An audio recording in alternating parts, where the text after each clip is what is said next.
How do we compare supply and demand in practice?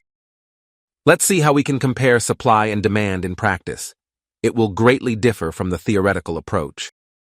As we have mentioned in books devoted to economics, we see a supply and demand curve where the y-axis is the price and the x-axis is the quantity.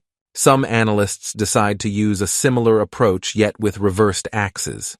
Usually the y-axis is quantity and x-axis is price. This is a more logical approach as we decide on our choices based on seeing the potential price. However, in consulting, we will use different approaches to present demand and supply. Often, we will use a simple column chart to show supply, demand, and the difference between them. Let's look at an example of the Apple market that we have discussed. In the first chart, we show the demand and supply in quantity by year. For example, in year 1, customers want 80 million apples, whereas firms can supply 96 million. In year 5, the demand grows to 146 million and the supply to 141 million. Since we want to see the difference between supply and demand, it's also a good idea to add a second chart where we show the difference.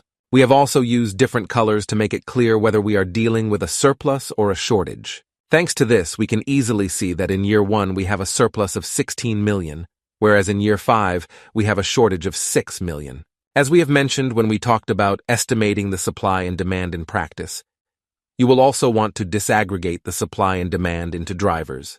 Let's look at an example that we have discussed. We show how we can estimate the supply of products based on the average capacity provided by one producer, utilization of the capacity, number of firms, and the average price.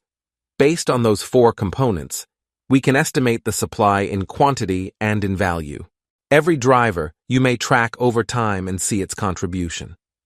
Here you can see an example of estimating the value of the supply for the Apple market. We estimate it for every year separately, based on the number of products offered by producers and the average price of one apple. To sum up, in most cases to compare the supply and demand we will use not the standard 2-dimension charts, but rather a series of column charts. They are much easier to read, and you can show the evolution of both supply and demand over time.